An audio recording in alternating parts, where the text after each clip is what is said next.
എൻ്റെ പേര് സുസ്മിത. ഞാൻ ക്ഷീരവികസന വകുപ്പിൽ കോട്ടയം റീജിയണൽ ഡയറി ലബോറട്ടറിയിൽ അസിസ്റ്റന്റ് ഡയറക്ടറായിട്ട് ജോലി ചെയ്യുകയാണ്. ഇന്ന് ഞാൻ നിങ്ങളുടെ മുന്നിലേക്ക് അവതരിപ്പിക്കുന്ന വിഷയം ആദായകരമായ പാലുൽപാദനം എന്നതാണ്. നമുക്കറിയാം, കേരളത്തിലെ ക്ഷീര കാർഷിക മേഖല ഇതര കാർഷിക മേഖലകളെ അപേക്ഷിച്ച് വളരെ ശക്തമായിട്ടുള്ള ഒരു മേഖലയാണ്. തങ്ങളുടെ ഉൽപ്പന്നങ്ങൾക്ക് സ്ഥിരമായുള്ള വിപണിയും വിലയും ഉറപ്പാക്കപ്പെട്ടിരിക്കുന്ന ഒരു മേഖലയാണ് ക്ഷീര കാർഷിക മേഖല. കേരളത്തിൽ ഏകദേശം കഴിഞ്ഞ സെൻസസ് അനുസരിച്ച് 13 ലക്ഷം കന്നുകാലി സമ്പത്തുണ്ട്.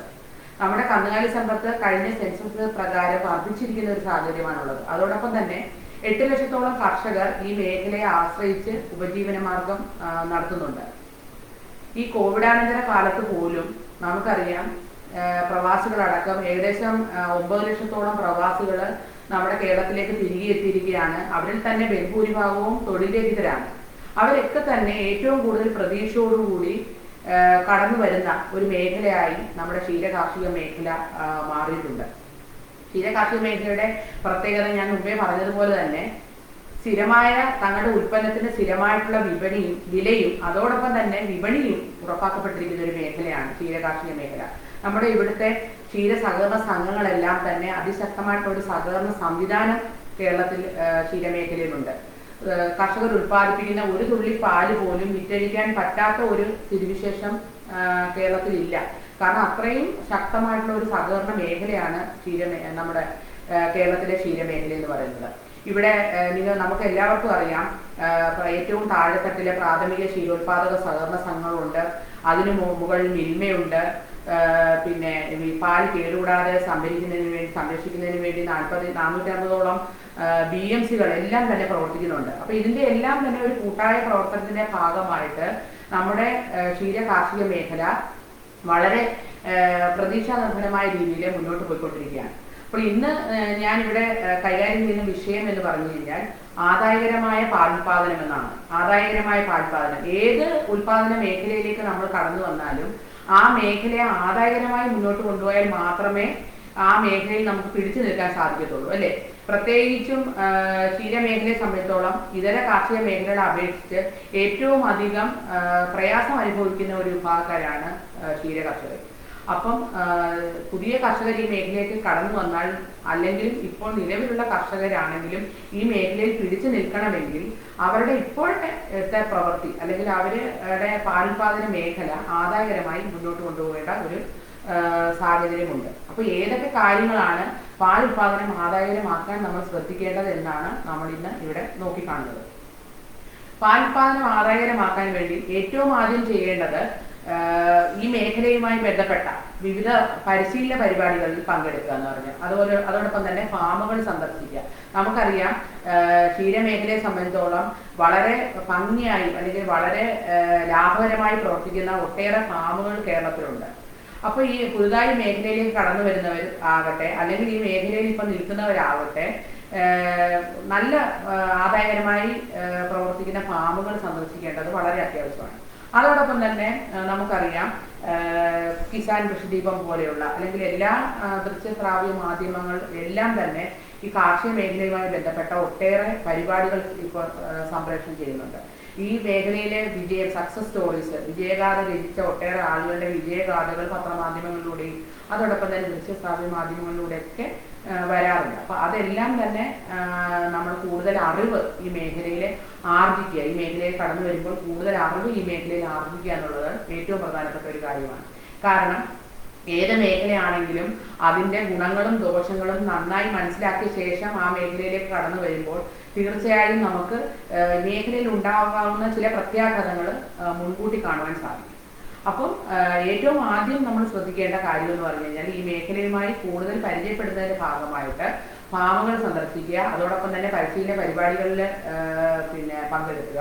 ഞാൻ മുമ്പേ പറഞ്ഞതുപോലെയുള്ള ദൃശ്യശ്രാവ്യ മാധ്യമങ്ങൾ വഴിയുള്ള ഈ മേഖലയുമായി ബന്ധപ്പെട്ട പരിപാടികളെല്ലാം തന്നെ സശ്രദ്ധം വീക്ഷിക്കാനുള്ളതാണ്.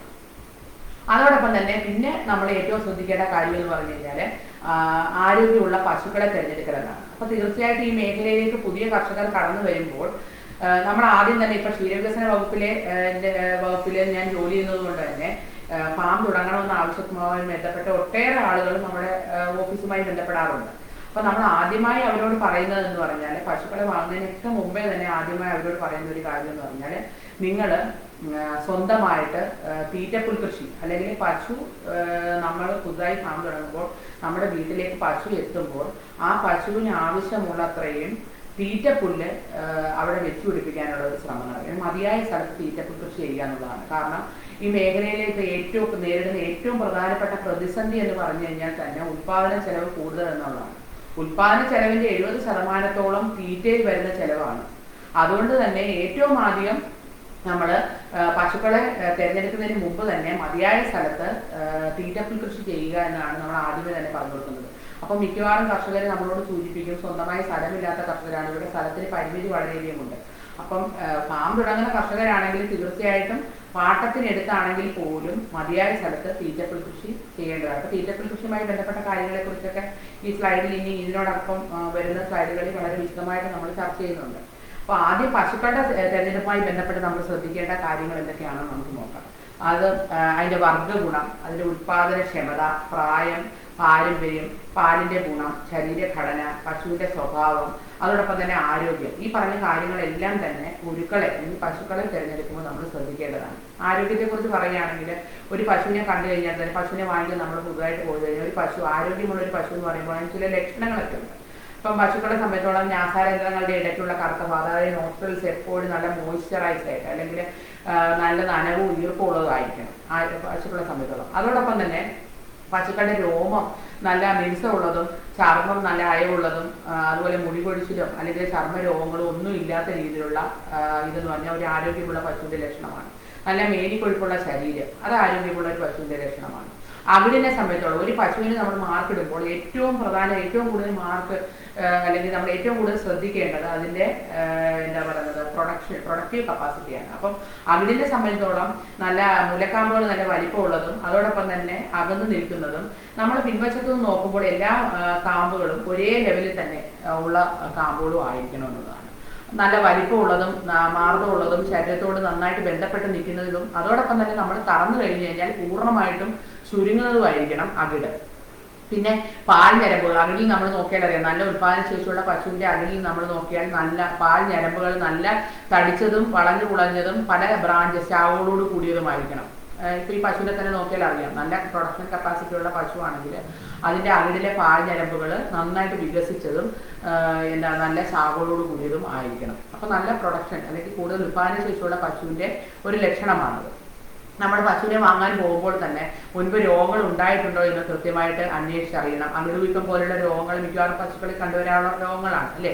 അപ്പോൾ അകിടുവീക്കം വന്നിട്ടുണ്ടോ എന്നൊക്കെ അറിയാൻ അകിടിൽ കല്ലിപ്പുണ്ടോ എന്നൊക്കെ നമ്മൾ പരിശോധിക്കണം. അപ്പോൾ മുൻപ് രോഗങ്ങൾ ഉണ്ടായിട്ടുണ്ടോ എന്ന് ഉള്ള വിവരം നമ്മൾ കൃത്യമായിട്ട് അന്വേഷിച്ചറിയണം.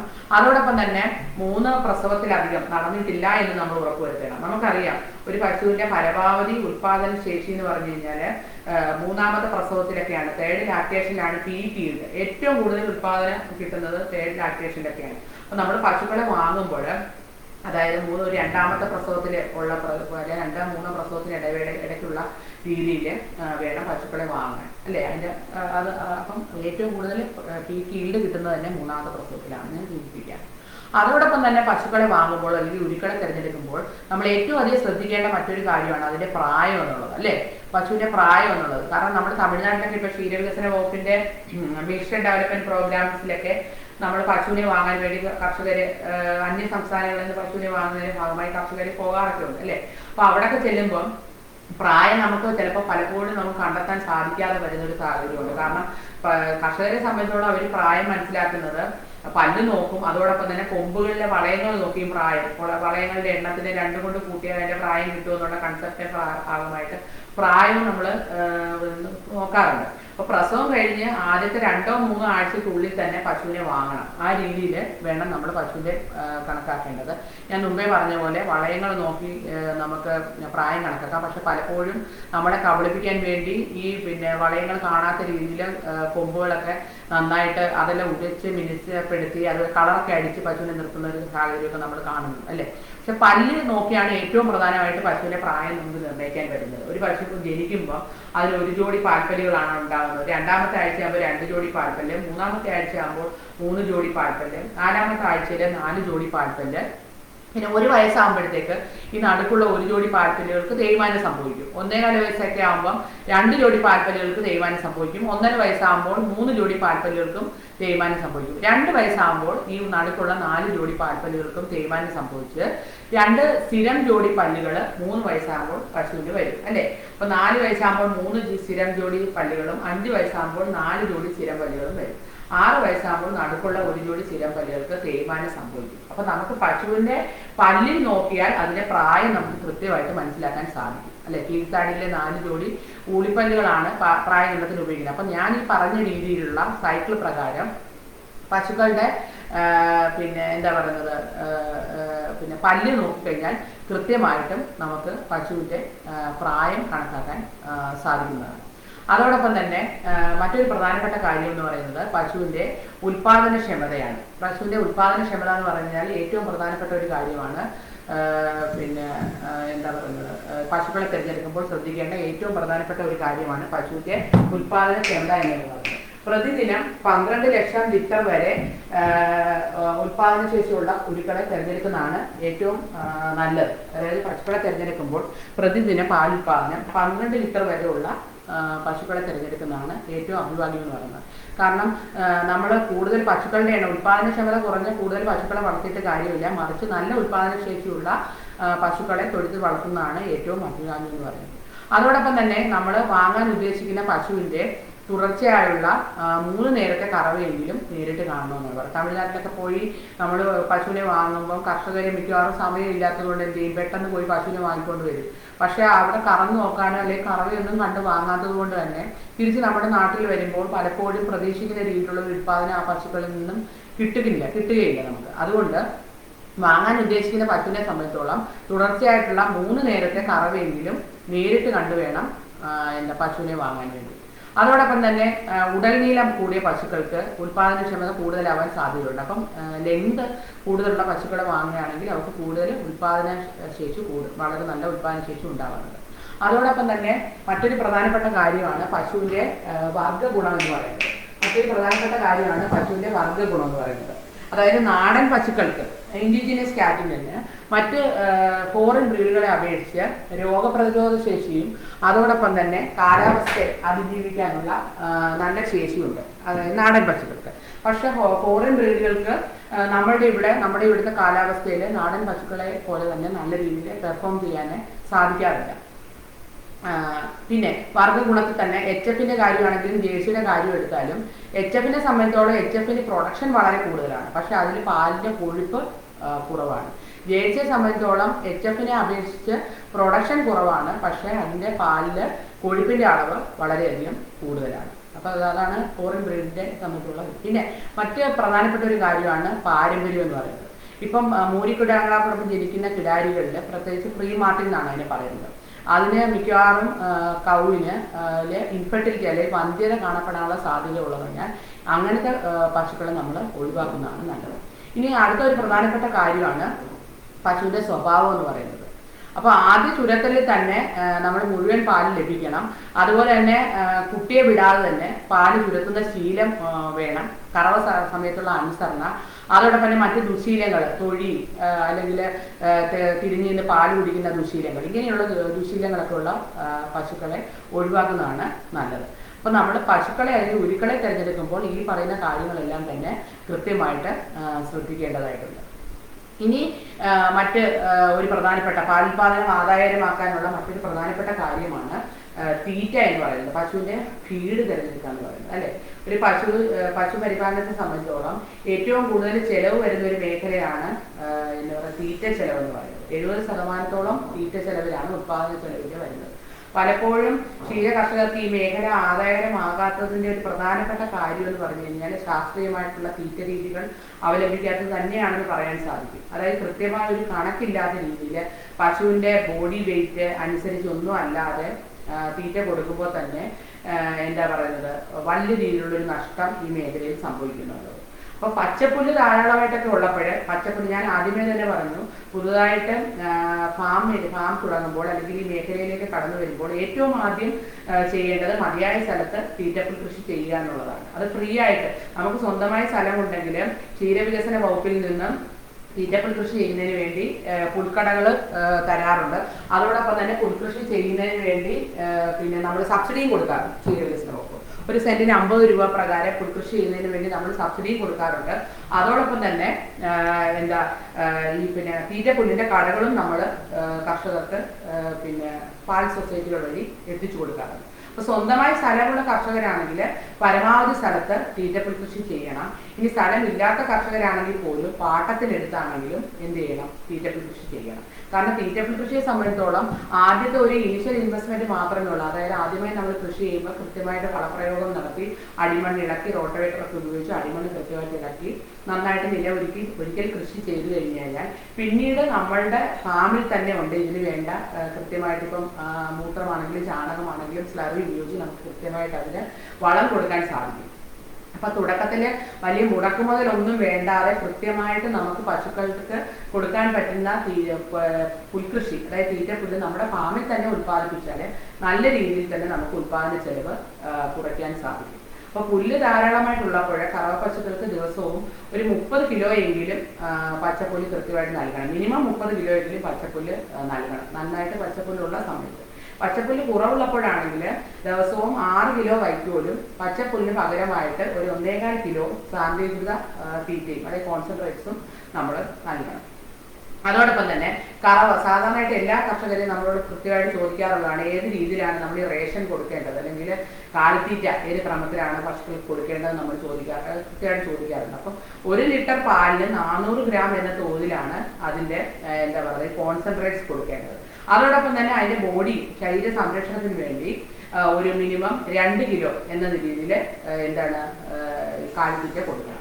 അപ്പോൾ 1 ലിറ്റർ പാലിന് 400 ഗ്രാം എന്ന നിലയിൽ ശരീര സംരക്ഷണത്തിന് 2 കിലോ എന്ന രീതിയിലാണെങ്കിൽ 10 ലിറ്റർ ഉത്പാദിപ്പിക്കുന്ന ഒരു പശുവിനെ സംബന്ധിച്ചോളം ഒരു 6 കിലോ എന്ന രീതിയിൽ കാലിത്തീറ്റ കൊടുത്താൽ മതിയാവും. പക്ഷെ ബോഡി വെയിറ്റിനനുസരിച്ച് ചിലപ്പോൾ വലിയ കൂടുതൽ ബോഡി വെയിറ്റുള്ള പശുക്കളാണെങ്കിൽ മാക്സിമം ഒരു കിലോ കൂടെ കൂടുതൽ എന്ന ക്രമത്തിൽ കൊടുത്താൽ മതിയാവും, കാലിത്തീറ്റ കൊടുത്താൽ മതിയാവും. അതോടൊപ്പം തന്നെ ധാതുലവണ മിശ്രിതം അതായത് മിനറൽ മിക്സ്ചറും അതോടൊപ്പം തന്നെ ഉപ്പും പശുവിൻ്റെ ആഹാരക്രമത്തിൽ ഉൾപ്പെടുത്തണം. ഒരു 30 ഗ്രാം ധാതുലവണ മിശ്രിതവും 30 ഗ്രാമോളം കറിയുപ്പും നൽകണം. അതോടൊപ്പം തന്നെ നമുക്കറിയാം, അതായത് ഈ കാലിത്തീറ്റ കൊടുക്കുമ്പോഴാണെങ്കിൽ പോലും കുത്തി നിറച്ചിട്ട് കൊടുത്തിട്ട് കാര്യമില്ല.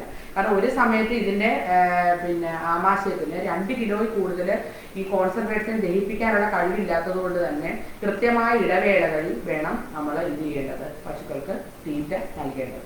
പശുവിൻ്റെ ഭക്ഷണക്രമത്തിൽ കൃത്യമായും പച്ചപ്പുല്ല് അല്ലെങ്കിൽ ഉൾപ്പെടുത്തേണ്ടത് വളരെ അത്യാവശ്യമാണ്.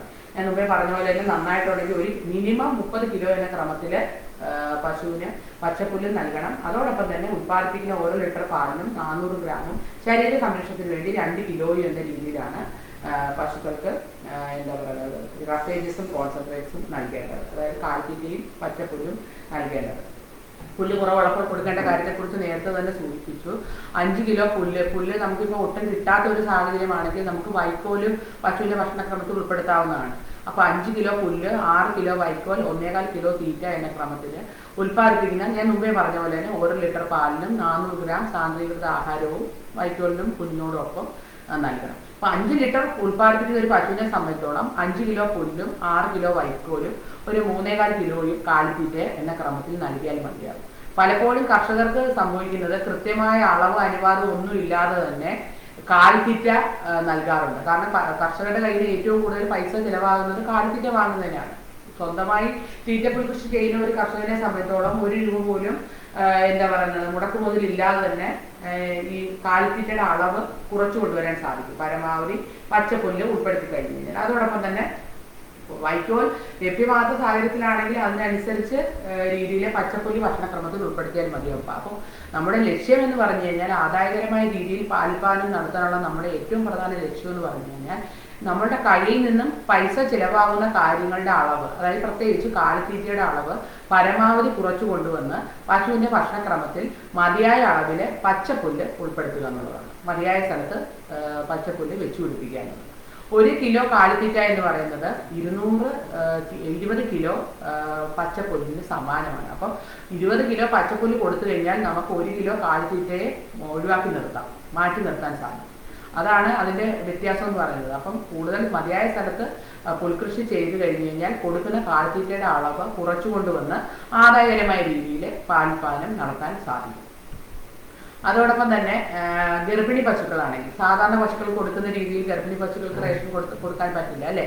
ഗർഭത്തിന്റെ 6ാം ദിവസം മുതൽ 1 മുതൽ 1.5 കിലോഗ്രാം വരെ കാലിത്തീറ്റ നമ്മൾ ഈ സാധാരണ കൊടുക്കുന്ന ഇതിന് പുറമെ സംരക്ഷണ റേഷനായിട്ട് പിന്നെ പശുക്കളുടെ ഭക്ഷണക്രമത്തിൽ ഉൾപ്പെടുത്താൻ സാധിക്കും. കേൾക്കുന്നുണ്ടോ?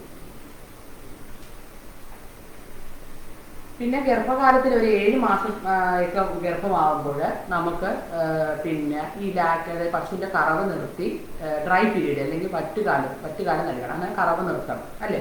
അപ്പം 7 മാസം കഴിയുമ്പോൾ കൃത്യമായിട്ട് പറ്റുകാലം എന്താ പറയുക കറക്കുന്നത് നിർത്തിയിട്ട് അതിന് ഡ്രൈ പീരീഡ് അനുവദിക്കണം. അതോടൊപ്പം തന്നെ 6ാം മാസം മുതൽ അഡീഷണലായിട്ട് ഒരു 1.5 കിലോ അഡീഷണലായിട്ട് കാലിത്തീറ്റ സംരക്ഷണ റേഷന് പുറമെ പശുവിൻ്റെ ഭക്ഷണക്രമത്തിൽ ഉൾപ്പെടുത്തണം. തീറ്റപ്പുല്ലിൻ്റെ കാര്യം ഞാൻ വളരെ നേരത്തെ തന്നെ സൂചിപ്പിച്ചിരുന്നു. പച്ചപ്പുല്ലിൻ്റെ അളവ് കൂട്ടാൻ കഴിഞ്ഞാൽ നമുക്ക് കൊടുക്കുന്ന കാലിത്തീറ്റയുടെ അളവ് കുറയ്ക്കുകയും അതുവഴി ഉൽപ്പാദന ചെലവ് കുറയ്ക്കാനും സാധിക്കും. അതോടൊപ്പം തന്നെ കന്നുകാലികൾക്ക് ആവശ്യമായിട്ടുള്ള ജീവകങ്ങളും ധാതുലവണങ്ങളും മറ്റ് പോഷകങ്ങളും എല്ലാം തന്നെ കുറഞ്ഞ ചെലവിൽ ഈ പച്ചപ്പുല്ല് കൊടുക്കുന്നത് കൂടെ നമുക്ക് കിട്ടുകയാണ്. കരോട്ടിൻ, പച്ചപ്പുല്ല് വളരെയധികം കരോട്ടിനുണ്ട്. അതുകൊണ്ട് തന്നെ ഏകദേശം എല്ലാ എന്താ പറയുക മിനറൽസും ഈ പുൽകൃഷി ചെയ്യുന്നത് പുല്ല് കൊടുക്കുന്നതിലൂടെ പശുവിന് ലഭ്യമാകുന്നുണ്ട്. അതുകൊണ്ട് തന്നെ മതിയായ അളവിൽ പശുവിൻ്റെ ഭക്ഷണക്രമത്തിൽ തീറ്റപ്പുല്ല് ഉൾപ്പെടുത്തുക വഴി പശുവിൻ്റെ ജനിതകപരമായിട്ടുള്ള കഴിവുകൾ നമുക്ക് വികസിക്കുകയും അതോടൊപ്പം തന്നെ കന്നുകുട്ടികളുടെ ശരിയായ വളർച്ചയും ഗർഭകാലത്തൊക്കെ കൃത്യമായ അളവിൽ മതിയായ അളവിൽ പച്ചപ്പുല്ല് പശുവിൻ്റെ ഭക്ഷണക്രമത്തിൽ ഉൾപ്പെടുത്തുകയാണെങ്കിൽ കന്നുകുട്ടിയുടെ ശരിയായ വളർച്ചയെയും സഹായിക്കും. പിന്നെ കരോട്ടിൻ ഞാൻ മുമ്പേ സൂചിപ്പിച്ചതുപോലെ തന്നെ കരോട്ടിൻ പച്ചപ്പുല്ലിലുള്ളത് കൊണ്ട് തന്നെ കൃത്യമായ സമയത്ത് മതി വരുന്നതിനും അതോടൊപ്പം തന്നെ ഇതിന് ചെന പിടിക്കുന്നതിനും ചെന അലസി പോകാതിരിക്കുന്നതിനും കൃത്യമായിട്ട് ഈ പച്ചപ്പുല്ല് ഉൾപ്പെടുത്തുന്ന വഴി കൃത്യമായിട്ട് കൊടുക്കാൻ വേണ്ടി നമുക്ക് സാധിക്കും. അതോടൊപ്പം തന്നെ പാലിൻ്റെ ഗുണമേന്മ മെച്ചപ്പെടുത്തുന്നതിനും തീറ്റപ്പുല്ല് മതിയായ അളവിൽ ഉൾപ്പെടുത്തുന്നത് വഴി പാലിൻ്റെ ഗുണമേന്മ മെച്ചപ്പെടുത്തുന്നതിന് അതിൻ്റെ ഫാറ്റും SNF ഒക്കെ കൂടുന്നത് വഴി പാലിൻ്റെ ക്വാളിറ്റിയും കൂടും. അപ്പം ചുരുക്കത്തിൽ ആദായകരമായ രീതിയിൽ പാലുൽപാദനം നടത്തുന്നതിൽ കൊടുക്കുന്ന കാലിത്തീറ്റയുടെ അളവ് കുറച്ചു കൊണ്ടുവന്ന് പശുവിൻ്റെ ഭക്ഷണക്രമത്തിൽ ശരിയായ അളവിൽ തീറ്റപ്പുല്ല് ഉൾപ്പെടുത്തുക, മതിയായ സ്ഥലത്ത് പച്ചപ്പുല്ല് കൃഷി ചെയ്യുക, സ്ഥലമില്ലാത്ത കർഷകനെ സംബന്ധിച്ചോളമാണെങ്കിൽ പാട്ടത്തിനെടുത്ത് കൃഷി ചെയ്യുക. ക്ഷീരവികസന വകുപ്പ് എല്ലാ വർഷവും കൃത്യമായി തീറ്റപ്പുൽ കൃഷി വികസന പദ്ധതിയിൽ ഉൾപ്പെടുത്തി ക്ഷീര കർഷകർക്ക് ക്ഷീരസംഘങ്ങൾ മുഖേന തീറ്റപ്പുല്ലിൻ്റെ കടകൾ വിതരണം ചെയ്യുന്നുണ്ട്. അപ്പം ഏതെങ്കിലും കർഷകന് തീറ്റപ്പുല്ലിൽ കൃഷി ചെയ്യാൻ അല്ലെങ്കിൽ വികസിപ്പിക്കാൻ താല്പര്യമുണ്ടെങ്കിൽ തൊട്ടടുത്തുള്ള ക്ഷീരവികസന യൂണിറ്റുമായിട്ട് നിങ്ങൾക്ക് ബന്ധപ്പെടാവുന്നതാണ്. ക്ഷീരവികസന യൂണിറ്റിൽ നിന്ന് എല്ലാ വർഷവും ഞാൻ പറഞ്ഞില്ല സബ്സിഡി ആയിട്ടും നോൺ സബ്സിഡി ആയിട്ടും കൊടുക്കുന്നുണ്ട്. അതായത് 20 സെന്റിന് മേലിൽ തീറ്റപ്പുൽ കൃഷി ചെയ്യുകയാണെങ്കിലാണ് നമ്മൾ സബ്സിഡി ആയിട്ട് തീറ്റപ്പുല്ലിൻ്റെ കടകൾ കൊടുക്കുന്നത്. 20 സെന്റിന് താഴെ അതായത് 10 സെന്റിന് താഴെയാണ് കൃഷി ചെയ്യാൻ ഉദ്ദേശിക്കുന്നതെങ്കിൽ ഞാൻ പറഞ്ഞ ഇപ്പം 1 സെന്റിന് 50 രൂപ എന്ന രീതിയിൽ സബ്സിഡി ലഭിക്കുകയില്ല. പക്ഷേ പുല്ലിൻ്റെ കടകൾ തീറ്റപ്പുല്ലിൻ്റെ കടകൾ ഫ്രീ ആയിട്ട് ക്ഷീരവികസന വകുപ്പിൽ നിന്ന് നിങ്ങൾക്ക് ലഭിക്കും.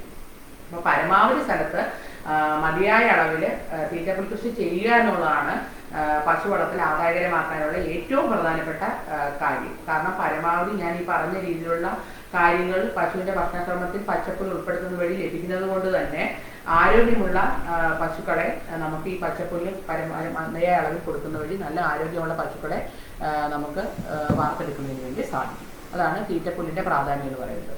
മുമ്പേ ഞാൻ സൂചിപ്പിച്ചു 75% ഡയറി ഫാമിൻ്റെ ചെലവിൻ്റെ 75% തീറ്റയ്ക്ക് വേണ്ടി ആയതുകൊണ്ട് തന്നെ ഈ തീറ്റ ചിലവ് കുറയ്ക്കാനുള്ള ഏറ്റവും പ്രധാനപ്പെട്ട മാർഗം എന്ന് പറയുന്നത് തന്നെ തീറ്റപ്പുൽ കൃഷി ചെയ്യുക എന്നുള്ളതാണ്. തീറ്റപ്പുൽ കൃഷി സംബന്ധിച്ചോളം വലിയ ഇൻവെസ്റ്റ്മെന്റ് ഒന്നുമില്ല. ഞാൻ പറഞ്ഞ പോലെ തുടക്കത്തിലുള്ള ഒരു ഇൻവെസ്റ്റ്മെന്റ് മാത്രമേ ഉള്ളൂ. അതിനുശേഷം നമ്മുടെ തൊഴുത്തിൽ നിന്നുള്ള ചാണകവും മൂത്രവും തന്നെ അതിന് വളമായിട്ട് ഉപയോഗിക്കാൻ സാധിക്കും.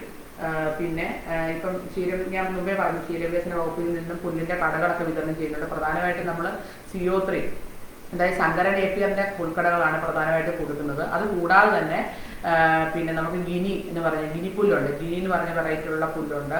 അതോടൊപ്പം തന്നെ ചതുപ്പ് നിലങ്ങളിലൊക്കെ വളരുന്ന പാരാപ്പുല്ല് എന്ന് പറഞ്ഞ പുല്ലുണ്ട്.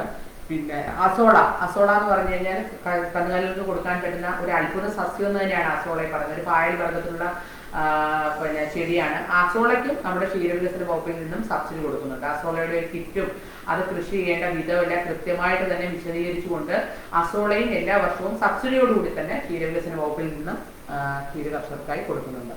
അപ്പോൾ അതിന് പശുക്കൾ കൊടുക്കാവുന്ന മറ്റൊരു തീറ്റ വൃക്ഷവിളയാണ് അഗത്തി ചീര. അതോടൊപ്പം തന്നെ സുബാബ് അല്ലെങ്കിൽ പീരിവാക, ശീമക്കൊന്ന ഇവയൊക്കെ പശുവിന്റെ ഭക്ഷണക്രമത്തിൽ ഉൾപ്പെടുത്തുക വഴി നമുക്ക് മറ്റു ഭക്ഷണം, അതായത് പൈസ കയ്യിൽ നിന്നും അധിക ചിലവ് ഈടാക്കുന്ന ഭക്ഷണ പദാർത്ഥങ്ങളെ ഒഴിവാക്കിക്കൊണ്ട് ഇത്തരത്തിലുള്ള ഭക്ഷണ പദാർത്ഥങ്ങൾ പശുവിന്റെ ഭക്ഷണക്രമത്തിൽ ഉൾപ്പെടുത്തുക വഴി തീറ്റ ചെലവ് നമുക്ക് പരമാവധി കുറയ്ക്കാൻ സാധിക്കും. മറ്റൊരു പ്രധാനപ്പെട്ട സംഗതിയാണ് ഹൈഡ്രോപോണിക് സിസ്റ്റം എന്ന് പറയുന്നത്. ഹൈഡ്രോപോണിക് സിസ്റ്റം എന്ന് പറഞ്ഞാൽ മണ്ണില്ലാതെ പുൽകൃഷി ചെയ്യാനുള്ള സംവിധാനമാണ് ഹൈഡ്രോപോണിക് സിസ്റ്റം എന്ന് പറഞ്ഞാൽ. ഇപ്പൊ ഈ പിക്ചറിൽ കാണുന്ന പോലെ തന്നെ ഈ ഹൈഡ്രോപോണിക്സ് വഴി നമ്മൾ ചോളം, ബാർലി ഇവയൊക്കെ ഹൈഡ്രോപോണിക് രീതിയിൽ കൃഷി ചെയ്യുകയാണെങ്കിൽ അതിന്റെ വേരുൾപ്പെടെ മുഴുവൻ ഭാഗങ്ങളും പശുവിനെ നമുക്ക് തീറ്റക്രമത്തിൽ ഉൾപ്പെടുത്താൻ സാധിക്കും.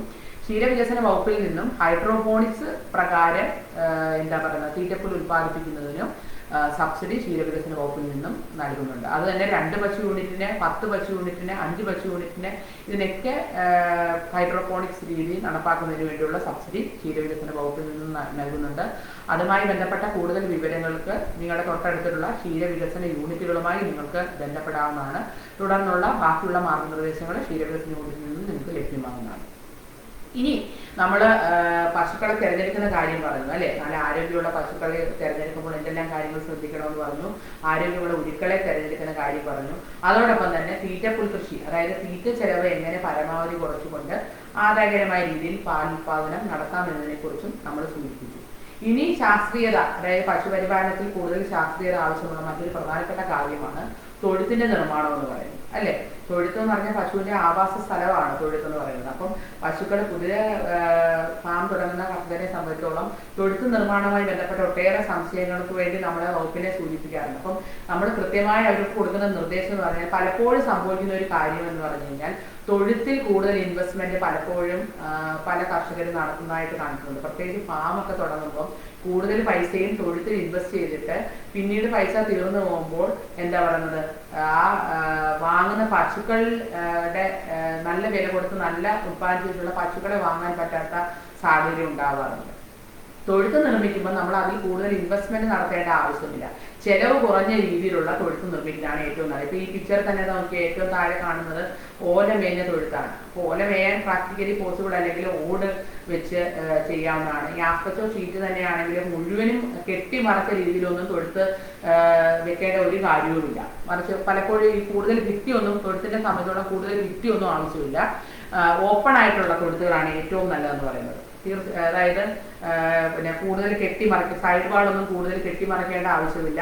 അതോടൊപ്പം തന്നെ നല്ല രീതിയിൽ കാറ്റും വെളിച്ചവും ഒക്കെ കിട്ടത്തക്ക രീതിയിൽ പുതുതായിട്ട് വെക്കുന്ന കർഷകരെ സംബന്ധിച്ചോളം കിഴക്ക് പടിഞ്ഞാറ് ദിശയിൽ തൊഴുത്ത് നിർമ്മിക്കുന്നതാണ് അഭികാമ്യം എന്ന് പറഞ്ഞ് ഇപ്പം പല മറ്റു ഡയറക്ഷനിലാണെങ്കിൽ എന്നല്ല, കൂടുതൽ അഭികാമ്യം എന്ന് പറഞ്ഞാൽ കിഴക്ക് പടിഞ്ഞാറ് ദിശയിൽ വെക്കുന്നതാണ്. കാരണം രാവിലത്തെ സൂര്യപ്രകാശം തൊഴുത്തിലേക്ക് ഡയറക്റ്റ് ആയിട്ട് കയറും. സൂര്യപ്രകാശത്തിന്റെ പ്രത്യേകത ഏറ്റവും നല്ല ഒരു അണുനാശിനിയാണ് സൂര്യപ്രകാശം എന്ന് പറയുന്നത്. അപ്പൊ തൊഴുത്ത് എപ്പോഴും അണുവിമുക്തമായ രീതിയിൽ വിമുക്തമാക്കാൻ വേണ്ടി ഈ നല്ല ഈ കിഴക്ക് പടിഞ്ഞാറ് ദിശയിൽ വെച്ച് കഴിഞ്ഞാൽ അല്ലെങ്കിൽ പ്രത്യേകിച്ച് നല്ല കാറ്റും വെളിച്ചവും ഒക്കെ കിട്ടത്ത രീതിയിൽ ഇതുപോലെ തുറന്ന രീതിയിലുള്ള തൊഴുത്തുകളാണ് എപ്പോഴും ഏറ്റവും അഭികാമ്യം എന്ന് പറയുന്നത്. പശുക്കളെ സംബന്ധിച്ചുള്ള വളരെ കംഫർട്ടബിൾ ആയിട്ട് പശുവിന് നിൽക്കാൻ സാധിക്കണം. നമ്മൾ എപ്പോഴും ശ്രദ്ധിക്കുന്നതാണ് ഒരു നല്ല ഫാമുകളിലൊക്കെ ചെന്ന് കഴിഞ്ഞാൽ പശുക്കൾ എപ്പോഴും കിടക്കുന്ന ഒരു സാഹചര്യം നമ്മൾ കാണാറുണ്ട് അല്ലേ. ഒരു നല്ല ആരോഗ്യമുള്ള ഒരു പശുവിനെ സംബന്ധിച്ചോളം ഇതിന്റെ ഏറ്റവും പ്രധാനപ്പെട്ട ഒരു ലക്ഷണമാണ് ഒരു 8-10 മണിക്കൂറെങ്കിലും ആ പശു കിടക്കണമെന്നുള്ളതാണ് അല്ലെ. പശു എണ്ണീറ്റ് നിൽക്കുന്ന കിടക്കാത്ത സാഹചര്യമാണെങ്കിൽ തന്നെ അതിന് എന്തെങ്കിലും സ്ട്രെസ് ഉണ്ടായിരിക്കുമെന്നാണ് നമുക്ക് അതിനകത്തുനിന്ന് അനുമാനിക്കേണ്ടത്. അപ്പൊ പശുക്കളെ സംബന്ധിച്ചോളം നല്ല തൊഴുത്തിൽ ആവശ്യത്തിന് നല്ല ഇതായിട്ടുള്ള സ്പേഷ്യസ് അല്ലെങ്കിൽ നല്ല രീതിയിൽ ഓപ്പൺ ആയിട്ടുള്ള തൊഴുത്തുകളാണെങ്കിൽ അതിന് നല്ല രീതിയിൽ കിടക്കാനുള്ള ഒരു സാഹചര്യം ഉണ്ടാകും. ആരോഗ്യമായിട്ട് നല്ല രീതിയിൽ കംഫർട്ടബിൾ ആയിട്ടുള്ള കാറ്റൽ ഷെഡ് പ്രിപ്പയർ പണിയുമ്പോൾ എപ്പോഴും പശുക്കൾക്ക് കംഫർട്ടബിൾ ആയിട്ടുള്ള രീതിയിൽ തൊഴുത്ത് നിർമ്മിക്കാൻ വേണ്ടി നമ്മൾ ശ്രദ്ധിക്കണം. മറ്റ് എന്താ പറയുക തൊഴുത്തിനെ കൂടുതൽ കാര്യങ്ങളിലേക്കൊന്നും ഇനിയും കാര്യങ്ങൾ പറയേണ്ടതുകൊണ്ട് തൊഴുത്തിനെ കുറിച്ച് പറയുകയാണെങ്കിൽ അതിനെക്കുറിച്ച് മാത്രം പറയാനായിട്ട് ഒട്ടേറെ കാര്യങ്ങളുണ്ട്. അതായത് ഒരു പശുവിനെ സംബന്ധിച്ചോളം നമുക്ക് ഇപ്പം 10 പശുവിനെ സംബന്ധിച്ചോളം അതിൻ്റെ ഫ്ലോർ 400 സ്ക്വയർ ഫീറ്റ് തൊഴുത്ത് ഫ്ലോർ ഏരിയ മതിയാവും. 6 അടി നീളവും 4 അടി വീതിയുമാണ് ഒരു പശുവിനെ സംബന്ധിച്ചോളം അതിൻ്റെ സ്റ്റാൻഡിങ് സ്പേസ് ആയിട്ട് പറയുന്നത്. അതോടൊപ്പം തന്നെ നിർബന്ധമായിട്ട് തൊഴുത്തിൽ വേണ്ടതാണ് എന്താണ് പുൽത്തൊട്ടിയെ സംബന്ധിച്ചോളം ഒരു 2.5 അടി വീതിയിൽ ഒരു പുൽത്തൊട്ടിയും പിന്നെ ഒരു അടി വീതിയിലുള്ള ഒരു ഡങ് ചാനൽ ഒരു ഡങ് ചാനലും മതിയാവും. അപ്പം ഒരു പശുവിനെ സംബന്ധിച്ചോളം എന്താ പറയുന്നത് ഒരു 10 പശുവുള്ള ഒരു ഫാമിനെ സംബന്ധിച്ചോളം നമ്മൾ 40 അടി നീളവും 10 അടി വീതി പ്രകാരം 400 സ്ക്വയർ ഫീറ്റ് തൊഴുത്ത് മതിയാവും. ഒരു പശുവിനെ സംബന്ധിച്ചോളം ആണെങ്കിലും നമ്മളിപ്പോൾ ടോട്ടൽ ലെങ്ത് പറയുകയാണെങ്കിൽ 10 അടി വീതിയും 4 അടി നീളവും എന്ന ക്രമത്തിൽ ഒരു 400 സ്ക്വയർ ഫീറ്റ് ഫ്ലോർ ഏരിയ 10 പശുക്കളെ സംബന്ധിച്ചുള്ള 10 പശു വളർത്തുന്ന ഒരു ഫാമിനെ സംബന്ധിച്ചുള്ള 400 സ്ക്വയർ ഫീറ്റ് ഫ്ലോർ ഏരിയ മതിയാവും. അത് വളരെ കോസ്റ്റ്ലി ആയിട്ടുള്ള അല്ലെങ്കിൽ മോഡേൺ ആയിട്ടുള്ള കാറ്റിൽ ഷെഡ് സൈഡ് വശമൊന്നും കെട്ടിമറിക്കേണ്ട കാര്യമില്ല. ചിലവ് കുറഞ്ഞ രീതിയിലുള്ള തൊഴുത്ത് നിർമ്മാണമാണ് ഏറ്റവും അഭികാമ്യം. ഞാൻ ഈ പറഞ്ഞ കാര്യങ്ങളെല്ലാം അതിനകത്ത് ഉൾപ്പെടുത്തണം എന്ന് ഒഴിച്ചാൽ ചിലവ് കുറഞ്ഞ രീതിയിൽ ഇപ്പം എന്താ പറയുന്നത് റൂഫ് കുറച്ച് പൊക്കിയ രീതിയിൽ ഉള്ള തൊഴുത്തുകളൊക്കെ കാണാറുണ്ട്. എന്തിനു വേണ്ടിയാണ്? ആവശ്യത്തിന് കാറ്റും വെളിച്ചവും ചേർന്ന് പരമാവധി ചൂട് തൊഴുത്തിൽ കുറയ്ക്കത്തക്ക രീതിയിലുള്ള എലിവേറ്റഡ് ഷെഡുകളും ഇപ്പൊ കാണാറുണ്ട്. എന്ന് പറഞ്ഞാൽ അതുകൊണ്ട് എല്ലാം ഉദ്ദേശിക്കുന്നത് എന്താ? കംഫർട്ടബിൾ ആയിട്ട് സ്ട്രെസ് ഒട്ടും ഇല്ലാത്ത രീതിയിൽ ചൂട് പ്രത്യേകിച്ച് ഒട്ടും ഏൽക്കാത്ത രീതിയിൽ പശുക്കൾക്ക് തൊഴുത്തിൽ നിൽക്കാൻ സാധിക്കണം എന്നാണ് അതുകൊണ്ട് ഉദ്ദേശിക്കുന്നത്. ഞാൻ പറഞ്ഞില്ലേ മറച്ചു കെട്ടിയാൽ കാറ്റ് വെളിച്ചമൊക്കെ കയറുന്നത് കുറയും. അതുകൊണ്ട് തന്നെ ഓപ്പൺ ആയിട്ടുള്ള പശുക്കൾ രീതിയിൽ തൊഴുത്ത് നിർമ്മിക്കുന്നതാണ് അഭികാമ്യം. പിന്നെ മറ്റ് പ്രധാനപ്പെട്ട ഒരു കാര്യം എന്ന് പറഞ്ഞു കഴിഞ്ഞാൽ കറവയാണ് അല്ലെ. കറവയെ സംബന്ധിച്ചോളം എന്ന് പറഞ്ഞു കഴിഞ്ഞാൽ കറവ ശാസ്ത്രീയമായ രീതിയിലുള്ള കറവയെ സംബന്ധിച്ചോളം പറയുകയാണെങ്കിൽ കറവക്കാർ ഏറ്റവും ആദായകരമായ രീതിയിൽ പാൽപ്പാടം നടത്തുന്നതെന്ന് പറഞ്ഞാൽ പശു ഇപ്പൊ 2-3 പശുക്കളെ വളർത്തുന്ന ഒരു കർഷകനാണെങ്കിൽ സ്വന്തമായി കറവ അഭ്യസിച്ച് സ്വന്തമായി കറക്കുന്നതാണ് ഏറ്റവും അഭികാമ്യം. അപ്പൊ നമുക്ക് കറവക്കാരന് കൊടുക്കുന്ന പൈസ ഒഴിവാക്കാൻ സാധിക്കും. ഫാം നടത്തുന്ന ഒരു കർഷകരെ സംബന്ധിച്ചോളം ആണെങ്കിൽ കറവ യന്ത്രമാണ് ഏറ്റവും അഭികാമ്യം എന്ന് പറയുന്നത്. കാരണം കറവ യന്ത്രത്തിന് ക്ഷീരവികസന വകുപ്പിൽ നിന്നും മൃഗസംരക്ഷണ വകുപ്പിൽ നിന്നും ഈവൻ മിൽമയിൽ നിന്ന് പോലും കറവ യന്ത്രത്തിന് സബ്സിഡി ഉണ്ട്. 50% സബ്സിഡി ഉണ്ട്. അപ്പൊ അത് വാങ്ങി സബ്സിഡിയോടുകൂടി തന്നെ ആ സബ്സിഡി ഉപയോഗപ്പെടുത്തിക്കൊണ്ട് അത് വാങ്ങി കറവയന്ത്രം പ്രവർത്തിപ്പിച്ചാൽ തന്നെ നമുക്ക് ഈ ലേബർ കോസ്റ്റ് കറവക്കാരന് കൊടുക്കുന്ന ലേബർ കോസ്റ്റ് ഒഴിവാക്കാൻ പറ്റും. കറവയന്ത്രം പ്രവർത്തിക്കുമ്പോൾ മിക്കവാറും ഇപ്പൊ നമ്മൾ ഫാമുകളിലൊക്കെ പോയി കഴിഞ്ഞ് കഴിഞ്ഞാൽ കറവയന്ത്രം അവിടെ എന്താ പറയുന്നത് ഒരു സ്ഥലത്തേക്ക് മാറ്റി വെച്ചേക്കുന്നത് കാണാൻ പറ്റും. കർഷകരെ ഉപയോഗിക്കാത്ത ഒരു സാഹചര്യം കാണും. കറവയന്ത്രം വാങ്ങുന്നതിന് മുമ്പ് തന്നെ കറവയന്ത്രമുള്ള മറ്റ് ഫാമുകളിൽ പോയി ആ കറവയന്ത്രത്തിന്റെ പ്രവർത്തനം കൃത്യമായി വീക്ഷിച്ചതിന് ശേഷം മാത്രം കറവയന്ത്രം വാങ്ങുക. കറവയന്ത്രം നല്ല രീതിയിൽ പൂർണ്ണമായിട്ട് പ്രയോജനപ്പെടുത്തുന്ന ഒട്ടേറെ ഫാമുകൾ നമുക്ക് കാണാൻ സാധിക്കും. കാരണം ഇത്രയും സബ്സിഡിയൊക്കെ കിട്ടി നമുക്ക് ക്ഷീരവികസന വകുപ്പിൽ നിന്ന് വാങ്ങുമ്പം പരമാവധി കറവയന്ത്രം നമ്മൾ പ്രയോജനപ്പെടുത്തേണ്ടതുണ്ട്. നല്ല കറവ പാത്രങ്ങൾ വൃത്തിയായിട്ടുള്ള കറവ പാത്രങ്ങൾ ഉപയോഗിക്കുക. പിന്നെ മറ്റൊരു പ്രധാനപ്പെട്ട കാര്യം എന്ന് പറഞ്ഞു കഴിഞ്ഞാൽ പ്രത്യുൽപാദനമാണ് പശുക്കളെ സംബന്ധിച്ചോളം. അതായത് ഈ ആദായകരമാകാത്തതിന്റെ ഒരു പ്രധാന കാര്യം കൃത്യമായ സമയത്ത് ചെന പിടിക്കാത്തതും ഒരു മിക്കവാറും കർഷകർ നമ്മൾ ഫാമുകളിലൊക്കെ പോകുമ്പോഴേക്കും കർഷകരുമായിട്ട് സംസാരിക്കുമ്പോൾ അവർ പറയുന്ന ഒരു കാര്യമാണ് എന്താണ് ചെന കൃത്യമായ സമയത്ത് ചെന പിടിക്കുന്നില്ല, അല്ലെങ്കിൽ കുത്തി വെച്ചിട്ട് പോലും പലതവണ കുത്തിവെച്ചിട്ട് പോലും ചെന പിടിക്കാത്ത ഒരു സാഹചര്യം ഉണ്ടെന്നൊക്കെ പറയുന്നുണ്ട് അല്ലേ. അതെന്തുകൊണ്ടാണ്? അതിനകത്ത് ചില ശാസ്ത്രീയമായ കാര്യങ്ങൾ നമ്മൾ ശ്രദ്ധിക്കാത്തത് കൊണ്ടാണ് കറക്റ്റ് സമയത്ത് പശുക്കൾ ചെന പിടിക്കാത്തത് എന്നുള്ള കാര്യം നമ്മൾ പ്രത്യേകം ശ്രദ്ധിക്കണം. ഏകദേശം ഒരു 1.5 വയസ്സ് ആകുമ്പോൾ തന്നെ കിടാരിയെ വളർത്തി ഒരു 1.5 വയസ്സിൽ തന്നെ കിടാരിയെ ചെന പിടിപ്പിക്കണം. ആദ്യത്തെ പ്രസവം കഴിഞ്ഞിട്ട് ആദ്യത്തെ പ്രസവം ഒരു 2.5 വയസ്സിൽ തന്നെ ആദ്യത്തെ പ്രസവം നടക്കണം. 1.5 വയസ്സാകുമ്പോൾ നമ്മൾ കുത്തി വെച്ച് കഴിഞ്ഞാൽ 2.5 വയസ്സിനുള്ളിൽ എന്ത് ചെയ്യും? ആദ്യത്തെ പ്രസവം നടക്കും. പിന്നീട് ഓരോ വർഷവും ഒരു പ്രസവം എന്ന രീതിയിൽ നടന്നാൽ മാത്രമേ ഈ പശു വളർത്തൽ ആദായകരമാക്കുള്ളൂ. പക്ഷെ പലപ്പോഴും കർഷകർ എന്താ സംഭവിക്കുന്നത്? കൃത്യമായ സമയത്ത് പശുക്കളെ എന്ത് ചെയ്യാറില്ല, കുത്തിവെപ്പിക്കാറില്ല. കൃത്യമായ സമയത്ത് എന്ന് പറഞ്ഞാൽ അതിന്റെ ഹീറ്റിലായി കഴിഞ്ഞ് കഴിഞ്ഞാൽ ഒരു 21 ദിവസമാണ് ആ ഹീറ്റിന്റെ സൈക്കിൾ എന്ന് പറയുന്നത്. 18 മുതൽ 24 ദിവസത്തിനുള്ളിലാണ് സാധാരണയായിട്ട് ഈ മതിലക്ഷണം കാണിച്ച് തുടങ്ങി കഴിഞ്ഞു കഴിഞ്ഞാൽ 12 മണിക്കൂറിനുള്ളിൽ തന്നെ 12 മണിക്കൂറോളം കഴിഞ്ഞ് തന്നെ പശുക്കളെ നമ്മൾ എന്ത് ചെയ്യണം? ഇൻസെമിനേഷൻ അല്ലെങ്കിൽ ബീജദാനത്തിന് വിധേയമാക്കണം. പലപ്പോഴും ഈ കൃത്യസമയത്തിനുള്ളിൽ അല്ലെങ്കിൽ ആ സൈക്കിളിനുള്ളിൽ പീരീഡിന് കൃത്യസമയത്തിനുള്ളിൽ തന്നെ ഇൻസെമിനേഷൻ നടത്താത്തത് കൊണ്ടാണ് പലപ്പോഴും കൃത്യമായ സമയത്ത് പശുക്കൾക്ക് ചെന പിടിക്കാത്തതും പ്രസവം നടക്കാത്തതും എന്നുള്ള കാര്യം കർഷകരെല്ലാം പല കർഷകർ ശ്രദ്ധിക്കേണ്ടതാണ്. മിക്കവാറും പറയുന്നത് നമ്മൾ ഒന്നുകിൽ കൃത്യസമയത്ത് വന്ന് അവർ കുത്തിവെച്ചില്ല എന്ന് പറയും, അല്ലെങ്കിൽ ഹീറ്റിലാവുന്നത് ശ്രദ്ധിക്കപ്പെടാതെയൊക്കെ പോകും. അങ്ങനെയൊക്കെ വന്നു കഴിഞ്ഞാൽ കൃത്യമായ സമയത്ത് കുത്തിവെക്കാനും സാധിക്കുകയില്ല, പശുക്കൾക്ക് ഈ പറഞ്ഞ രീതിയിൽ ചെന പിടിപ്പിക്കാനും സാധിക്കില്ല. അപ്പം പശുക്കളെ സംബന്ധിച്ചോളം പ്രസവശേഷം തന്നെ 3 മാസത്തിനുള്ളിൽ തന്നെ അടുത്ത ഇൻസെമിനേഷൻ നടത്തത്തക്ക രീതിയിൽ 1 വർഷത്തിൽ 1 പ്രസവം എന്ന രീതിയിൽ പശുക്കൾക്ക് കൃത്യമായി ഇൻസെമിനേഷൻ നടത്തുകയാണെങ്കിൽ നമുക്ക് എന്ത് ചെയ്യാം, പിന്നെ ആദായകരമായ രീതിയിൽ പശുപരിപാലനം നടത്താനും അതോടൊപ്പം തന്നെ പാലുൽപാദനം നടത്താനും സാധിക്കും. ഈ ഇൻസെമിനേഷൻ നടത്തിയതിനു ശേഷം തന്നെ നമ്മൾ ഒരു 50-70 ദിവസത്തിനുള്ളിൽ തന്നെ ഗർഭപരിശോധന നടത്തി ആ പശുവിന് ചെന പിടിച്ചിട്ടുണ്ടോ ഇല്ലയോ എന്ന് ഗർഭപരിശോധന നടത്തേണ്ടതും വളരെയധികം അത്യാവശ്യമാണ്. അതോടൊപ്പം തന്നെ അപ്പൊ ഈ ചെന പിടിക്കാത്തതുമായി ബന്ധപ്പെട്ട് കർഷകരുടെ ആവലാതികളെല്ലാം തന്നെ ഒട്ടേറെ കേൾക്കാറുണ്ട്. പലപ്പോഴും സംഭവിക്കുന്നത് ഒന്നുകിൽ ഹീറ്റിലാവുന്നത് കൃത്യമായി ശ്രദ്ധിക്കാതിരിക്കുകയോ അല്ലെങ്കിൽ ശ്രദ്ധിച്ചാൽ തന്നെ ഈ ഹീറ്റിന്റെ പീരീഡ്, അതായത് 24 മണിക്കൂറിൽ ആദ്യത്തെ 12 മണിക്കൂർ ശേഷമോ അല്ലെങ്കിൽ നമ്മൾ കർഷകരോട് പറയാറുണ്ട് മതിലക്ഷണം അവസാനിക്കുന്നതിന് 12 മണിക്കൂർ മുമ്പോ, ഈ സമയത്ത് അതിനെ കറക്റ്റായിട്ട് കുത്തിവെപ്പിക്കാത്തത് കൊണ്ടാണ് പശുക്കൾക്ക് ചെന പിടിക്കാതെ പോകുന്ന ഒരു സാഹചര്യം ഉണ്ടാകുന്നത്. അപ്പം കറക്റ്റ് ടൈമിലുള്ള ഇൻസെമിനേഷൻ എന്ന് പറയുന്നത് വളരെയധികം ഇമ്പോർട്ടൻ്റ് ആണ്. നമ്മൾ ആ സമയത്ത് കുത്തിവെപ്പിക്കാത്തത് കൊണ്ടാണ് പശുക്കൾക്ക് ചെന പിടിക്കാത്തതും ഈ പറഞ്ഞ രീതിയിൽ പിന്നെ പ്രത്യുൽപാദനം നടക്കാതെ വരുന്നതായ ഒരു സാഹചര്യം ഉണ്ടാകുന്നത്.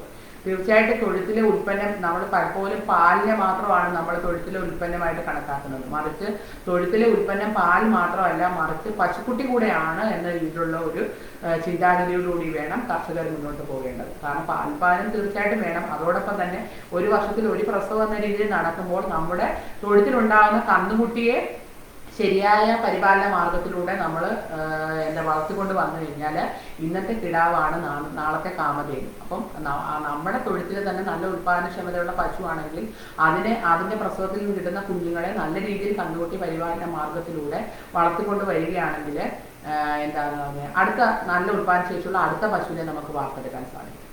അപ്പൊ ആ രീതിയിൽ ശാസ്ത്രീയമായ ഒരു പ്രത്യുൽപാദന മാർഗത്തിൽ കൂടെ ഒരു ശാസ്ത്രീയത അവലംബിക്കേണ്ടതായിട്ടുണ്ട്. പലപ്പോഴും കർഷകർ ഏറ്റവും കൂടുതൽ സങ്കടം പറയുന്ന ഒരു ഫീൽഡാണിത്. അതുകൊണ്ടാണ് ഇത്രയും അതിനെക്കുറിച്ച് സംസാരിച്ചത്.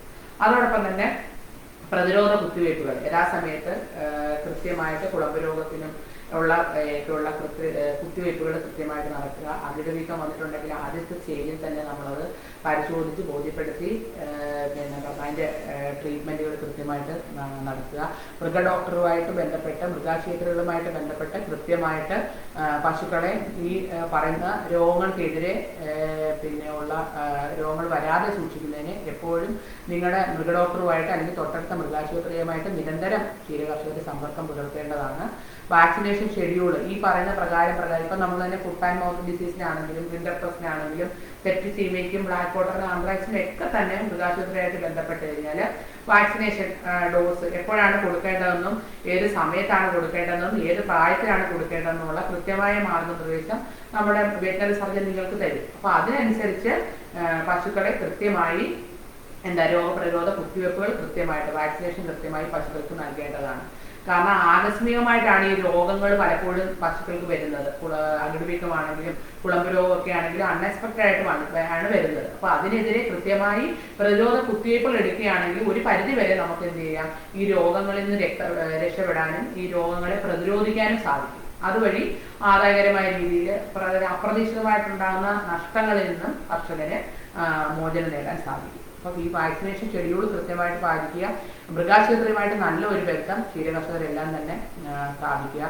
അകിടുരോഗ നിയന്ത്രണ കിറ്റുകളൊക്കെ വീടുകളിൽ അല്ലെങ്കിൽ തന്നെ ഈ മാസ്റ്റേജിന്റെ കിറ്റുകൾ വീടുകളിൽ തന്നെ വാങ്ങി വെക്കാൻ വലിയ വിലയൊന്നുമില്ല അതിന്. പിന്നെ മാത്രമല്ല മൃഗാശുപത്രിയിൽ നിന്ന് തന്നെ സബ്സിഡി നിരക്കിൽ ഈ കിറ്റുകൾ ലഭ്യമാകാറുമുണ്ട്. അപ്പം അകിടുരോഗ നിയന്ത്രണ കിറ്റുകൾ പരമാവധി ഫാമുകളിലാണെങ്കിലും അല്ലെങ്കിൽ കർഷകരാണെങ്കിലും വാങ്ങി ആദ്യത്തെ സ്റ്റേജിൽ തന്നെ അകിടുവീക്കം കണ്ടുപിടിച്ച് അതിനുള്ള ട്രീറ്റ്മെന്റ് ഒക്കെ കൃത്യമായിട്ട് നടപ്പിലാക്കാൻ സാധിക്കുക.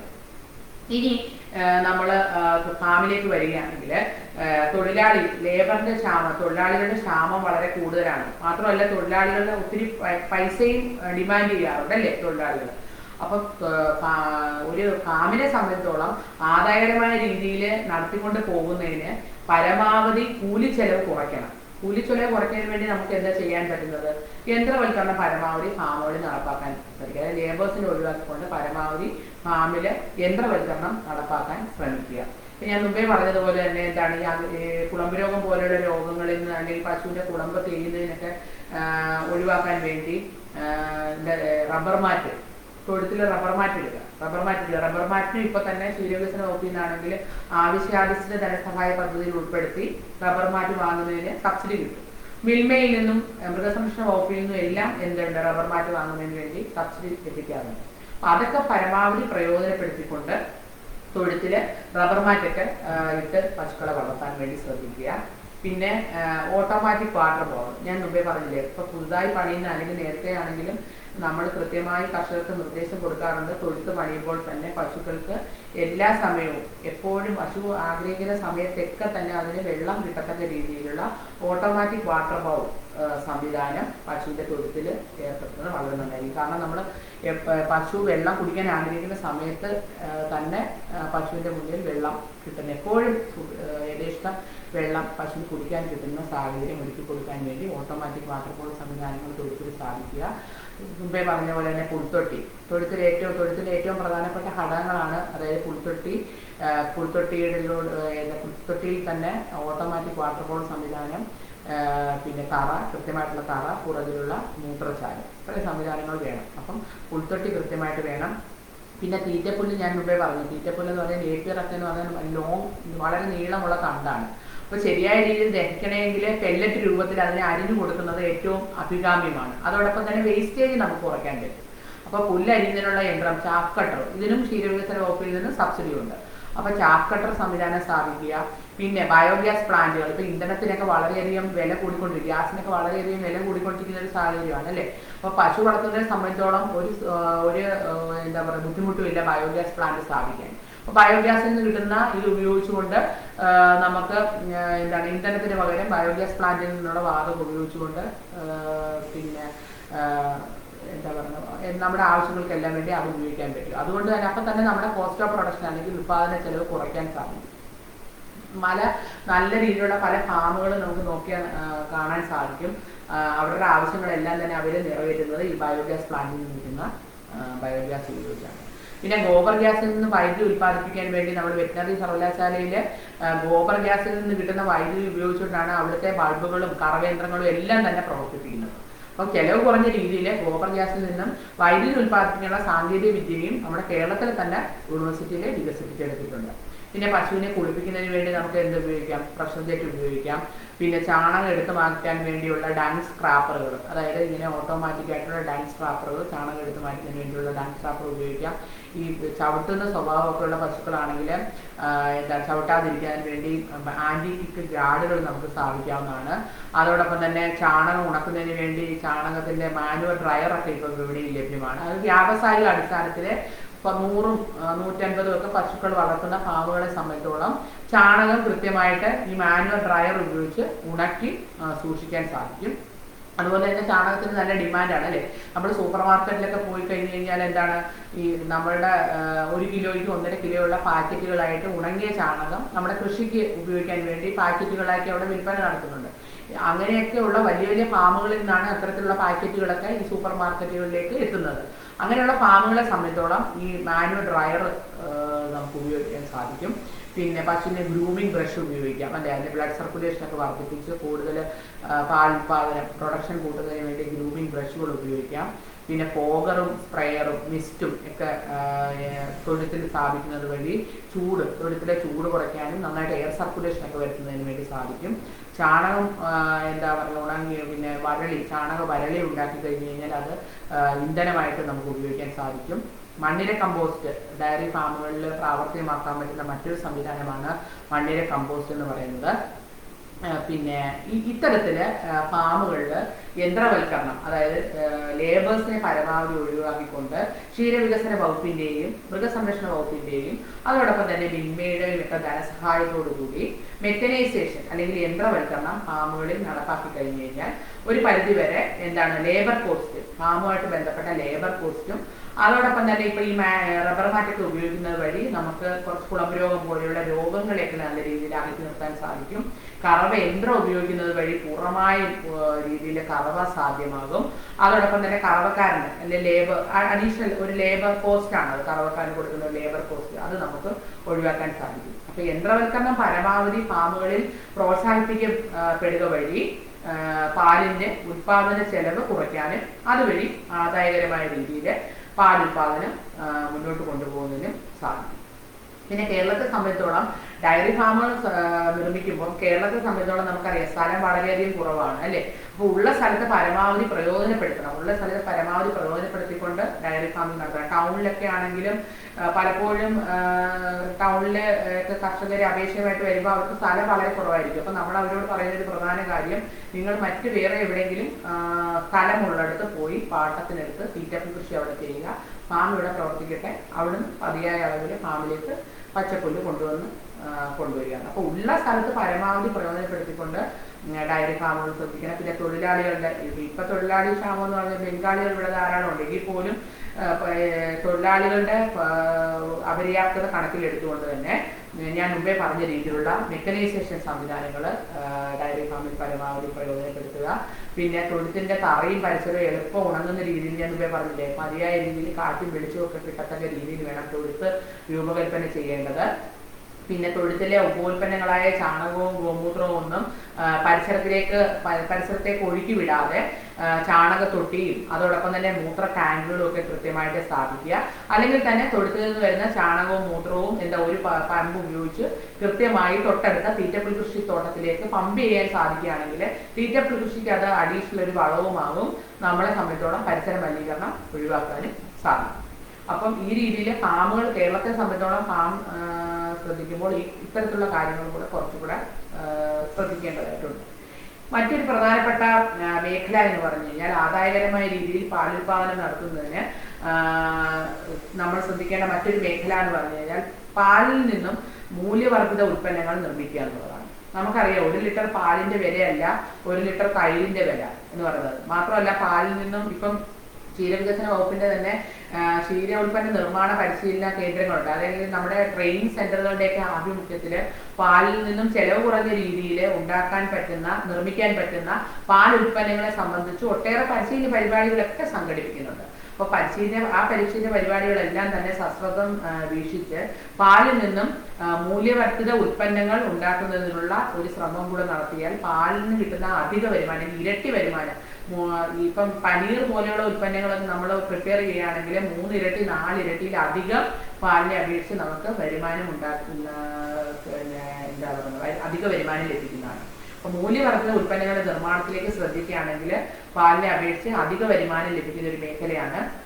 കൂടുതലായി പാൽ ഉൽപ്പാദിപ്പിക്കുന്ന സാഹചര്യത്തിൽ പാലിനെ നമുക്ക് തൈരായിട്ട് അല്ലെങ്കിൽ കൺവേർട്ട് ചെയ്യാം, അല്ലെങ്കിൽ പാലിൽ നിന്ന് വെണ്ണയാക്കുക, പാലിൽ നിന്ന് നെയ്യ് പ്രിപ്പയർ ചെയ്യാൻ സാധിക്കും. പനീർ വളരെ എളുപ്പത്തിൽ തന്നെ പ്രിപ്പയർ ചെയ്യാൻ സാധിക്കുന്ന വളരെയധികം ഡിമാൻഡ് ഉള്ളതുമായിട്ടുള്ള ഒരു പാലുൽപ്പന്നമാണ് പാലിറച്ചി എന്നറിയപ്പെടുന്ന പനീർ. ഈ രീതിയിൽ മൂല്യവർദ്ധിത ഉൽപ്പന്നങ്ങളുടെ നിർമ്മാണത്തിലേക്ക് തിരിയുകയാണെങ്കിൽ ആദായകരമായ രീതിയിൽ കുറച്ചുകൂടെ ആദായകരമായ രീതിയിൽ ക്ഷീരമേഖലയെ നമുക്ക് സമീപിക്കാൻ സാധിക്കും. മറ്റൊരു പ്രധാനപ്പെട്ട കാര്യം ഞാൻ പറഞ്ഞു, പാലുൽപാദനത്തിന്റെ 75% തീറ്റ ചെലവിലാണ്. പാലുൽപാദന ചെലവിൽ തീറ്റ ചെലവാണ് 75% തീറ്റ ചെലവാണ്. അതുകൊണ്ട് തന്നെ കൊടുക്കുന്ന കാലിത്തീറ്റയുടെ അളവ് പരമാവധി കുറയ്ക്കുക എന്നതാണ് ആദായകരമായ രീതിയിൽ പാലുൽപാദനം നടത്താൻ നമുക്ക് സാധിക്കുകയുള്ളൂ. അപ്പോൾ കാലിത്തീറ്റയുടെ സ്ഥാനത്ത് മറ്റ് പാരമ്പര്യേതര തീറ്റ വിളകൾ, നോൺ കൺവെൻഷണൽ ഫീഡ്സ്, അതാത് സ്ഥലത്ത് ലോക്കലായിട്ട് അതാത് സ്ഥലത്ത് ലഭ്യമാകുന്ന മറ്റ് ഭക്ഷ്യവസ്തുക്കൾ പശുവിന്റെ ഭക്ഷണക്രമത്തിൽ ഉൾപ്പെടുത്തുക വഴി ആദായകരമായ രീതിയിൽ പാലുൽപാദനം നടത്താൻ സാധിക്കും. മിക്കവാറും കർഷകര് ഇപ്പൊ എന്താ പറയുന്നത്, മരച്ചീനി, അതോടൊപ്പം തന്നെ ഗോതമ്പ്, തവിട്, പുളിങ്കുരു, ചോളം, ബിയർ വേസ്റ്റ്, ഉഴുന്നിന്റെ തോട്, തോട്, ഇതെല്ലാം തന്നെ കർഷകര് പശുവിന്റെ ഭക്ഷണക്രമത്തിൽ ഉൾപ്പെടുത്താറുണ്ട്. എന്തിനാണ് ഇതൊക്കെ ഉൾപ്പെടുത്തുന്നത്? അല്ലെങ്കിൽ തന്നെ നമ്മുടെ അതാത് സ്ഥലത്ത് ലോക്കലായിട്ട് ലഭ്യമാകുന്ന പൈനാപ്പിൾ വേസ്റ്റ്, ചക്ക, വാഴപ്പിണ്ടി, പിന്നെ ഈവൻ എന്താ പറയുക ആഫ്രിക്കൻ പായൽ, ഒരു ചേർത്തല പോലുള്ള പ്രദേശങ്ങളിൽ കുറെ മൈന്യൂട്ട് അളവിൽ ആഫ്രിക്കൻ പായൽ വരെ ഉൾപ്പെടുത്തുന്ന കർഷകരുണ്ട്. കൊക്കോത്തോട്, പിന്നെ തെങ്ങിന്റെ ഓല, അകത്തിച്ചീര, ചീമക്കൊന്നയുടെ ഇല, ഇവയെല്ലാം തന്നെ അതായത് നമ്മുടെ സ്ഥലത്ത് ലോക്കലായിട്ട് ലഭ്യമാകുന്ന പശുവിന് കൊടുക്കാൻ സാധിക്കുന്ന ദഹിക്കുന്ന ഭക്ഷണ പദാർത്ഥങ്ങൾ പശുവിന്റെ ഭക്ഷണക്രമത്തിൽ ഉൾപ്പെടുത്തുക വഴി കൊടുക്കുന്ന കാലിത്തീറ്റയുടെ അളവ് നമുക്ക് കുറയ്ക്കാൻ സാധിക്കും. കൊടുക്കുന്ന കാലിത്തീറ്റയുടെ അളവ് കുറയ്ക്കുക വഴി ഒരു പരിധിവരെ നമുക്ക് എന്ത് സാധിക്കും? ഉൽപാദന ചെലവ് കുറയ്ക്കുന്നതിന് വേണ്ടി സാധിക്കും. മാത്രമല്ല, ഈ പറഞ്ഞ ഭക്ഷണ പദാർത്ഥങ്ങളിൽ പശുവിന് ആരോഗ്യത്തിന് അനുസൃതമായിട്ടുള്ള ഘടകങ്ങൾ അടങ്ങിയിട്ടും ഉണ്ടാവും. അപ്പോൾ അത് കാലിത്തീറ്റയെ ഈ പറഞ്ഞ ഭക്ഷണ പദാർത്ഥങ്ങൾ വെച്ച് നമുക്ക് സബ്സ്റ്റിറ്റ്യൂട്ട് ചെയ്യാൻ സാധിക്കും. അപ്പൊ അതാത് സ്ഥലത്ത് ലോക്കലായിട്ട് ലഭ്യമാകുന്ന പാരമ്പര്യേതര തീറ്റ വസ്തുക്കൾ പശുവിന്റെ ഭക്ഷണക്രമത്തിൽ ഉൾപ്പെടുത്തുക വഴി നമുക്ക് പശുവിന്റെ ഭക്ഷണ ചെലവ് കുറയ്ക്കാൻ സാധിക്കും. മൊത്തം ഉൽപാദന ചെലവിന്റെ 75% തീറ്റ ചെലവായതുകൊണ്ട് തന്നെ ഇത്തരത്തിലുള്ള ഭക്ഷണ വസ്തുക്കൾ പശുവിന്റെ തീറ്റക്രമത്തിൽ ഉൾപ്പെടുത്തുന്നത് അഭികാമ്യമാണ്. ചെലവ് കുറഞ്ഞ തീറ്റകൾ മുമ്പേ സൂചിപ്പിച്ചു അല്ലെ, പിണ്ണാക്ക്, പലതരത്തിലുള്ള പിണ്ണാക്കുകൾ, അതോടൊപ്പം തന്നെ ബിയർ വേസ്റ്റ്, ചോളം, ഇതൊക്കെ പശുവിന്റെ ഭക്ഷണക്രമത്തിൽ ഉൾപ്പെടുത്താം. പിന്നെ കാലിത്തീറ്റ മിശ്രിതം, പെല്ലറ്റിന്റെ പോലെ തന്നെ കാലിത്തീറ്റ മിശ്രിതം നമുക്ക് തന്നെ പ്രിപ്പയർ ചെയ്യാൻ പറ്റും.